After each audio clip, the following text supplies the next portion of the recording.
ये जिम्मेदारी सभी की बनती है, प्रदेश के मुख्यमंत्री की भी और देश के प्रधानमंत्री की भी।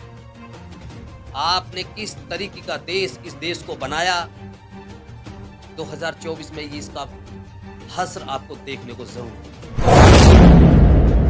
एक ऐसे परिवार ने एक बच्चे को खो दिया, उसका दुख हमेशा सदैव रहेगा। भीम सेना ऐसे दोषियों के खिलाफ, उन हत्यारों के खिलाफ सजाए मौत की मांग करती है, तत्काल फांसी की मांग करती है। फास्ट ट्रैक कोर्ट में मुकदमा चलाते हुए इनके ऊपर हत्या का मुकदमा दर्ज हो और उस पर तत्काल सुनवाई होकर के इनको मौत के फांसी के फंदे तक पहुंचाने का काम करे। मनोज जी, आज तो मैं खैर आपकी बात का धन्यवाद भी नहीं करूंगा। क्यों? क्योंकि आज की जो घटना है वो बिल्कुल दिल को झंझोरने वाली है। देश के अंदर महाराष्ट्र से, मुंबई से लेकर के दिल्ली तक और पूरे उत्तर भारत में गणेश जी की पूजा की जा रही है। उनकी मूर्तियों को 10 दिन तक, 5 दिन तक, 8 दिन तक अपने घर के अंदर लोग अवतरित करते हैं, पूजा करते हैं, फिर उसको ले जाकर कहीं ना कहीं जल में समाहित करते हैं। यहाँ दो बातें हैं। मोहम्मद इसरार, जो सुनने में आया है कि मानसिक विक्षिप्त है, वो सही से सोचने और समझने की शक्ति उसके अंदर नहीं है। भूखा होने की वजह से वो उस प्रांगण में पहुंचता है जहां पर वो गणेश जी की प्रतिमा रख करके उसकी पूजा पाठ 10 दिन से चल रही है। बताया गया है, कुछ मीडिया के द्वारा सुनने में आया है कि वहां से उसने कोई केला उठाया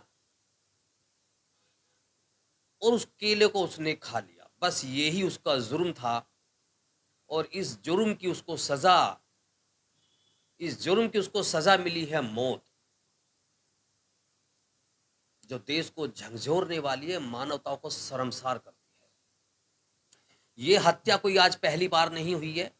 इस हत्या को कराने में अगर मैं दोषी मानता हूं तो वर्तमान सरकार को मानता हूं, नरेंद्र मोदी को मानता हूं, भारतीय जनता पार्टी को मानता हूं। जिस तरीके का देश इन लोगों ने आज बना दिया है, देश के अंदर धर्म के नाम पर लोगों की पहचान की जा रही है, टोपी और दाढ़ी के नाम पर उनकी पहचान की जा रही है और उनकी हत्याएं हो रही हैं। यही लड़का अगर हिंदू समुदाय का होता तो इसके साथ कुछ नहीं होता। जैसे ही लोगों ने उसे वहां देखा कि ये मुसलमान है, उन्होंने उसको पकड़ा, एक खंबे से बांधा और तब तक उसको मारते रहे जब तक उसकी मौत नहीं हो गई। सुनने में आया है, पुलिस ने भी अपनी जांच में, मेडिकल जांच में सामने बताया है कि उस बच्चे के नाखून तक उखाड़ दिए गए, पैरों के भी, हाथों के भी। ऐसा टॉर्चर तो पुलिस भी नहीं करती है। केवल एक केला खाने की सजा इतनी भयानक होगी, रूह कांप जाती है इतना सुन करके। अगर देश की राजधानी में ऐसा हाल हो रहा है तो जो देश के अन्य ग्रामीण क्षेत्र हैं, गांव का जो भारत है, वहां पर इन लोगों के साथ क्या हादसे होते होंगे,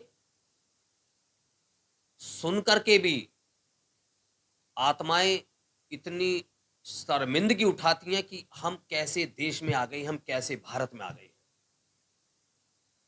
मध्य प्रदेश के अंदर हो, बिहार के अंदर हो, दिल्ली के अंदर हो, उत्तर प्रदेश के अंदर हो, हर रोज इस तरीके की घटनाएं सामने आ रही हैं कि धर्म के नाम पर लोगों की हत्याएं हो रही हैं। मैं पूछना चाहता हूं उन धर्म के ठेकेदारों से कि जिस धर्म के आधार पर, जिस मूर्ति और जिस अंधविश्वास और पाखंड के नाम पर आप लोगों की हत्याएं कर रहे हैं, उस आस्था को आस्था तक सीमित रखें। आपको पता है, इन मूर्तियों की जो आप पूजा करते हैं 10 दिन तक, 9 दिन तक, इनको आप कहां ले जा करके इनको सही स्थान देते हैं? कीचड़, गोबर, गंदगी, बदबूदार जगहों पर इन मूर्तियों को फेंका जाता है, रखा नहीं जाता, फेंका जाता है। और मैं आप लोगों से भी कहूंगा कि ऐसी वीडियो को इस वीडियो के साथ समाहित करके इस देश को दिखाने का काम करेंगे।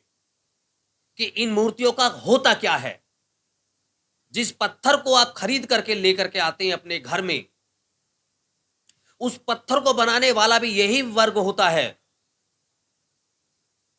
और यही वर्ग उस पत्थर को आपके घर से उस कीचड़ तक पहुंचाने का भी यही काम करता है। फिर कैसी आस्था आपकी? पत्थर से प्रेम, इंसान से इतनी नफरत, और वो भी नफरत इस कदर तक कि उसको हत्या तक पहुंचा दे। शर्मसार दिल्ली पहली बार नहीं हुई है, इससे पहले भी बहुत बार हुई है, लेकिन ये घटना भी रूह कांपाने वाली है। नरेंद्र मोदी देश का गृह मंत्री, देश का रक्षा मंत्री, प्रदेश का मुख्यमंत्री एक शब्द बोलने को अभी तैयार नहीं है। इस परिवार की क्या गलती थी? इस परिवार ने एक होनहार बच्चे को खो दिया केवल इसलिए कि उसको सजा एक केला चुराने की मिली। मैं पूछना चाहता हूं उन हत्यारों से, अगर यही जुर्म आप लोग अगर कर बैठते, क्या आपके ही समाज के लोग, आपके ही धर्म के लोग इस तरीके की घटना को अंजाम तुम्हारे खिलाफ दे पाते? बिल्कुल नहीं दे पाते, नहीं दे पाते। एक भाई चार चार बहनों को छोड़ करके जाता है। पिता फल फ्रूट की ठेली लगा करके अपना परिवार का पालन पोषण कर रहा है। उसकी गलती क्या थी कि आप लोगों ने उसकी होनहार बच्चे को, इकलौते चिराग को उस परिवार से छीन लिया। 8-9 लोगों को इसमें पुलिस ने चिन्हित किया है, लेकिन ये जुर्म 8-9 लोगों का नहीं है। उस पंडाल में लोग भरे पड़े थे। सभी के खिलाफ हत्या का मुकदमा दर्ज होना चाहिए। इन सभी के घरों के ऊपर बिल्डोजर चलना चाहिए। इन सभी के घर धराशायी होने चाहिए। इनके ऊपर भी रासुका के तहत कार्रवाई होनी चाहिए। उस दोषी परिवार को न्याय मिलना चाहिए। ये मांग मैं इस देश की सरकार से और दिल्ली के प्रदेश के मुख्यमंत्री से करता हूं। उस परिवार को तत्काल प्रभाव से मदद पहुंचाने का काम करें। उस परिवार के प्रति संवेदना रखें। उस परिवार को यह मान कर चलें कि यह भी इस देश का ही एक नागरिक था। ये जिम्मेदारी सभी की बनती है, प्रदेश के मुख्यमंत्री की भी और देश के प्रधानमंत्री की भी। आपने किस तरीके का देश इस देश को बनाया, 2024 में इसका हश्र आपको देखने को जरूर मिलेगा।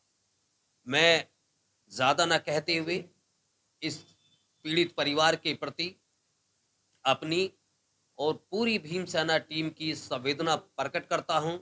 आपके दुख में जितना भी मैं अपना संवेदना, अपना उत्साह के साथ आप परिवार के साथ अगर मैं खड़ा हो पाऊं तो ये मेरे लिए बहुत बड़ी बात होगी। एक ऐसे परिवार ने एक बच्चे को खो दिया, उसका दुख हमेशा सदैव रहेगा। भीम सेना ऐसे दोषियों के खिलाफ, उन हत्यारों के खिलाफ सजाए मौत की मांग करती है, तत्काल फांसी की मांग करती है। फास्ट ट्रैक कोर्ट में मुकदमा चलाते हुए इनके ऊपर हत्या का मुकदमा दर्ज हो और उस पर तत्काल सुनवाई होकर के इनको उस मौत के फांसी के फंदे तक पहुंचाने का काम करे। इस पीड़ित परिवार को 2 करोड़ रुपए की सहायता राशि और जो भी उस परिवार के अंदर होनहार बच्ची है उसको एक सरकारी नौकरी की मांग भीम सेना करती है। जैसे आने वाले कुछ दिनों में मतलब रामलीला का मंचन होने वाला है, उसमें जो जब जिस दिन दशहरा होता है उस दिन कुछ समुदाय के लोग ही जो है, जो कारीगर आदमी होते हैं, रावण का पुतला बनाते हैं। हिंदू के अंदर जो है ना, कोई भी ऐसा कारीगर नहीं है जो रावण का जो पुतला बनाता हो। उसके बारे में कुछ कहना चाहिए। मैंने अपनी बातों में अभी ये बातें रखी हैं कि इस पत्थर को, मूर्ति को तराशने का काम भी यही वर्ग करता है और यही वर्ग आपके घर की जो गंदगी है उसको सही जगह पहुंचाने का काम करता है।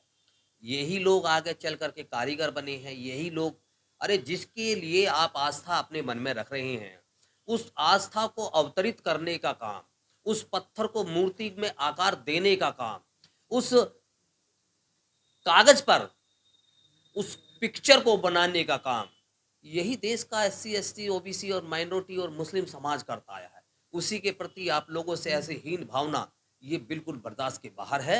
और मैं खास तौर से बहुजन समाज से अपील करूंगा, सबसे पहले तो ऐसे जितने भी धार्मिक कर्मकांड किए जा रहे हैं, पाखंड के नाम पर ये चीज़ें दिखाई जा रही हैं, इनको सबसे पहले तत्काल छोड़ दीजिए। ये आपका सही रास्ता नहीं है।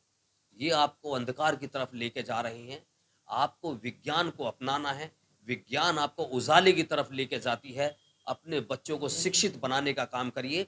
और ये बच्चों को भी मैं कहना चाहता हूँ, जिन लोगों ने भी इस तरीके का एक हत्याकांड को अंजाम दिया है, वो भी इसी नवीन वर्ग के हैं। वो लोग शिक्षित नहीं हैं, उन्हें गुमराह किया गया है। देश के जितने भी नेतागण लोग हैं, उनके बच्चे बड़ी-बड़ी यूनिवर्सिटियों में पढ़ रहे हैं, देश के बाहर पढ़ रहे हैं। और जो देश का जो आम वर्ग है, जो देश का जो बहुसंख्यक है, उनके बच्चों को बजरंग दल और विश्व हिंदू परिषद में जोड़ करके उनको हिंसक बनाया जा रहा है। मैं मांग करता हूँ, आप लोगों से भी अपील करता हूँ कि मेरी इस आवाज़ को सबसे पहले तो ज़्यादा से ज़्यादा लोगों तक पहुँचाएँ और उस वर्ग तक पहुँचाने का काम करें, जो बच्चे आज गलत रास्ते पर अख्तियार होकर के हत्या जैसे कर्म कांडों को, हत्या जैसे अंजामों को देने का काम कर रहे हैं, इस देश के अंदर नफ़रत परोसने का काम कर रहे हैं। ऐसे लोगों को सही रास्ते पर लाने का काम आप जैसे पत्रकार महोदयों का और मेरे जैसे जितने भी हमारे लोग जो समाज को कहीं न कहीं मोटिवेशन दे रहे हैं, उन लोगों का बनता है। आप लोग मेरे जैसे लोगों की आवाज़ को पूरे देश के अंदर दिखाने का काम कर रहे हैं। तो मैं उन सभी दर्शकों से, जितने भी इस आवाज़ को सुन रहे हैं पूरे देश भर के अंदर, मैं उन सभी से कहना चाहूँगा कि धर्म आस्था का नाम हो सकता है, धर्म कभी भी अपराध का नाम नहीं हो सकता। कोई भी धर्म इस देश नहीं, पूरी दुनिया के अंदर जितने भी धर्म हैं, एक भी धर्म ये नहीं कहता कि आप किसी की हत्या कर दीजिए। धर्म तो आपको प्रेम भाव सिखाता है। धर्म आपको सही रास्ते पर चलना सिखाता है। धर्म तो कोई है ही नहीं, धर्म है आपका कर्म। आप जैसा कर्म करेंगे, आपकी पहचान उसी के द्वारा होगी, उसी के माध्यम से होगी। आपके कर्म अच्छे होने चाहिए। आपके कर्म अगर इस तरीके के हिंसक हैं, तो आपकी सज़ा मौत है, आपकी जगह जेलों में है। लेकिन आप देश का भविष्य हैं, आपको इस देश का भविष्य बनना है। आपको तो अगर शिक्षित होकर के इस देश के लिए अपना योगदान देना है। हँसते-हँसते प्राणों को आहुति देने वाले हज़ारों लाखों हमारे क्रांतिकारी, उन्होंने आज़ादी इसीलिए नहीं दी थी कि आप लोग आगे चल कर के धर्म के नाम पर लोगों की हत्या करें। उन्होंने आज़ादी आपको इसलिए दी थी कि आप इस देश को सही रास्ते पर लेकर के चलेंगे, इस देश का भविष्य बनेंगे, इस देश का गौरव बनेंगे।